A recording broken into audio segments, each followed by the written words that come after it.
Russia announced its retreat from Kherson overnight, saying that its position on the western bank of the Dnipro was untenable, and today said its forces were withdrawing according to plan. Ukraine announced today that it had recaptured 12 villages less than 10 miles from Kherson city itself. Our foreign affairs correspondent, Porrick O'Brien, joins us now. Porrick. Jackie, it is worth remembering that about 50% of Kherson region is still under Russian occupation. Nonetheless, today's events are dramatic. This network of villages taken by the Ukrainians in the direction of Kherson city.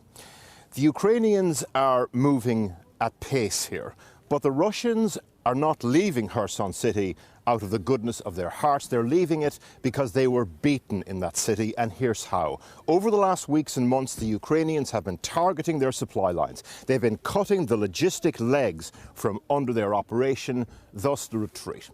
So when the Ukrainians enter Kherson city, what will they find? For one thing, they'll find mines, lots of mines. We understand that large sections of the city are booby-trapped. And the other thing they will find are tales of brutality directed at civilians. Yesterday, myself and the team travelled to a recently liberated village in Kherson region.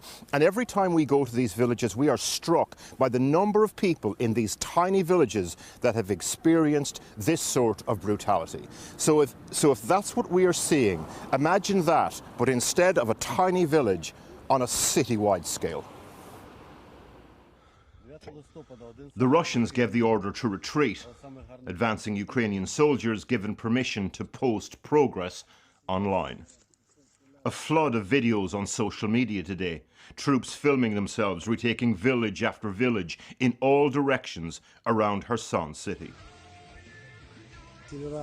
This verified video is in the village of Kiselivka, about 10 miles from the regional capital's airport. Just a few settlements between here and Kherson city itself. A swathe of the district, declared Russia by Putin, is mile by mile Ukraine. But caution too. Soldiers wary of a trap. They're not alone.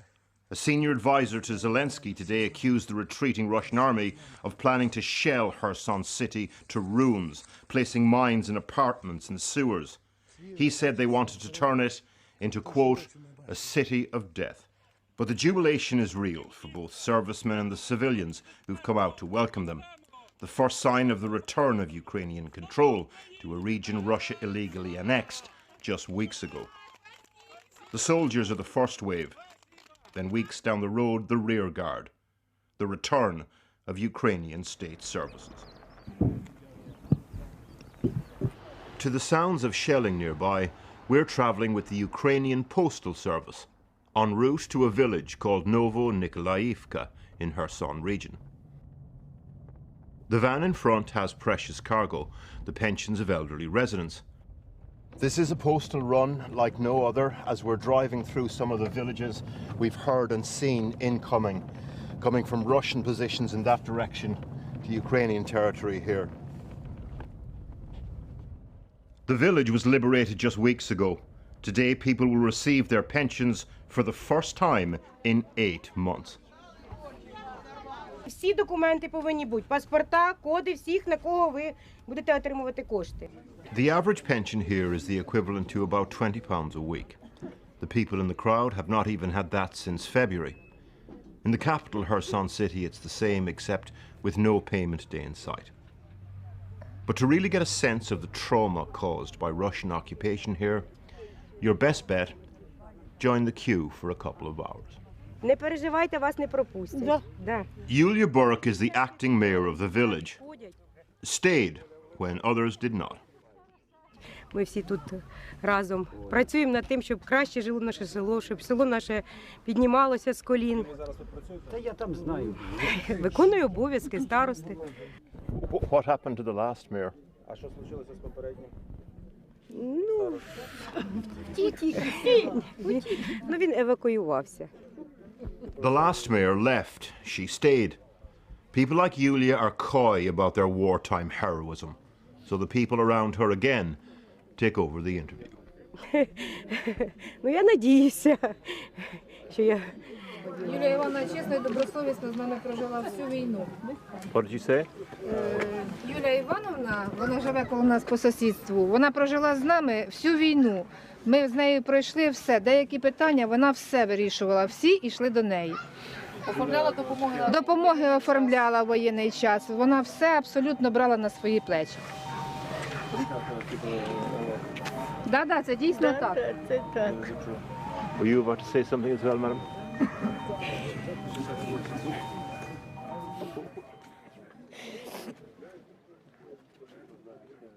І нам страшно. І вони нам допомагали.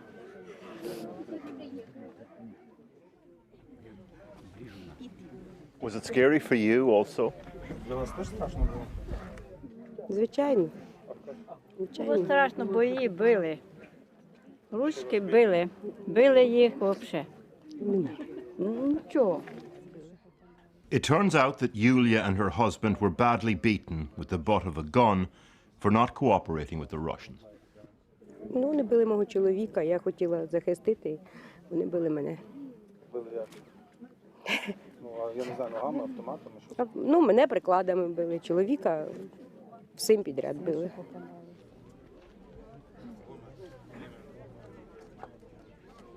Next in the queue, Valentina. Her son was captured by the Russians and has disappeared. She doesn't know where he is. If these are the experiences in the pension queue of a tiny village, imagine the horrors that will come to light when a whole city is liberated, Kherson City. But this queue for a first post-invasion pension also represents hope. In illegally annexed areas, the Russian ruble is the enforced currency. Inside the town hall here, they collect their pensions. The residents of Kherson City are watching. It's not very much, but it's in Ukrainian hryvnia. Porrick O'Brien reporting. Well, joining me now from Kyiv is Alina Frolova, who was Ukraine's Deputy Defence Minister between 2019 and 2020, and from Tallinn, Kadri Lik, a Senior Fellow at the European Council on Foreign Relations. Thanks, both of you, for joining us. Alina Frolova, first, if you would. Russians are calling it a manoeuvre of units. What do you call it? Is it a withdrawal, a partial retreat, a victory? Well, that's obviously withdrawal. Good evening. And that's withdrawal is not a goodwill, as your correspondent said, that Ukrainians worked hard and pay a lot of lives for pushing them out of here. The Ukrainian response has been quite cautious. Why is that? I think that, first of all, we are a nation which is taking care about its people. We don't want devastations. We don't want losses among the soldiers. We don't want losses among the civilian population. So we do the best, probably with, we better spend the time than the lives. And this is quite a big difference between what Russia is doing and what Ukraine is doing. And this is quite a big difference between these two civilizations which we represent. And in terms of what you call this withdrawal, how significant is it, do you think, in the wider picture? Obviously, they left the right bank, probably still the Ukrainian forces. We don't have so much information now. Yes, you was absolutely right, your correspondent, when he said that it's only today we started to receive some proofs and videos from the released territories. But looks like they left a right bank, and then we'll see where else Ukrainian forces will do counteroffensive, because I suspect that would be not only right bank of the Kherson. Kadri Lik, when Putin declared the illegal annexation of Kherson and other areas with a huge ceremony, you know, he vowed to defend the territory with all the powers at his disposal. Now we see this withdrawal. How will this be playing for Putin in Russia? Well, I think inside Russia it was staged very carefully. It was General Surovikin, who is in charge of the military operation now, who made the announcement or proposal to Defense Minister Shoigu. He accepted it. They said it's a hard decision, but necessary. So they tried to spin it in best possible way, and President Putin was nowhere to be seen because he doesn't like to be associated with bad news. So far, it seems to be working in the sense that it hasn't alienated pro-war crowd from Putin. The people who never approved of the war, they of course, they are not pro-Putin anyway, but there is an influential constituency who are pro-war, but who have been critical of the way this has been managed. And it seems to me that the Kremlin tried to spin the news so as to not to lose that constituency, and maybe they succeeded. I mean, it's being reported that President Putin will not go to the G20, that he fears either being assassinated or humiliated. That doesn't suggest a confident leader at the moment. What do we read into that? Putin doesn't travel very much lately at all. So I don't think that him not going is a sign of desperation either. I watched him recently at Valdai meeting. I mean, I wasn't there, I watched online, but he didn't leave an impression of a man who thinks he's losing. And I later called my friends in Moscow, they had the same impression. So it seems to me that Putin is playing a long game. His hope maybe is that the winter will turn things into his favor. Winter will be very hard for Ukraine. It will be less hard, but still hard for the West. So he might hope that things changed by the spring. Alina Frolova, so, I mean, this idea that he is playing the long game. Earlier this week, the Russian Foreign Ministry were saying Moscow was ready to hold peace talks. Does the developments in Kherson city make peace talks more or less likely from the point of view of the Ukrainians?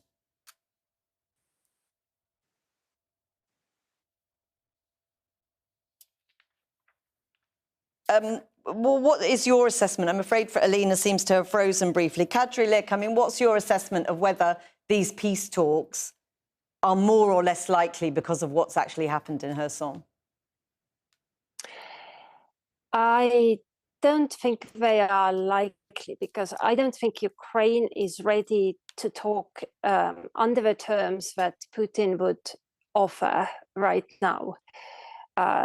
So it might sound unfortunate, but I don't think that we are anywhere close to proper peace talks as of yet. Alina Frolova, I hope you're back with us briefly. Just this idea of whether the developments in Kherson, do they make the idea of a negotiated settlement more or less likely in terms of what the Ukrainians will want to do? Well, Ukrainian opinion, and this is the opinion not only the president and the government, but the general population, is no talks with Russia. And principally, it's not possible because we have a quite opposite targets, and Russia didn't change their goals in this war. So their goal is to destroy Ukraine and to eliminate Ukrainians, and they will try to do it in different ways. Somewhere like on the land operation, somewhere with missiles, and with destroying the infrastructure. So before Russia acknowledge the territorial integrity of Ukraine and leave the territory, I don't think that any peaceful talks will have a result. We all, of course, want to have some agreement, but that doesn't seem to be realistic, and it's not supported now by the population of Ukraine. Alina Frolova and Kadri Lik, thank you both for joining us. Sorry we have to end it there, but thanks very much for talking to us.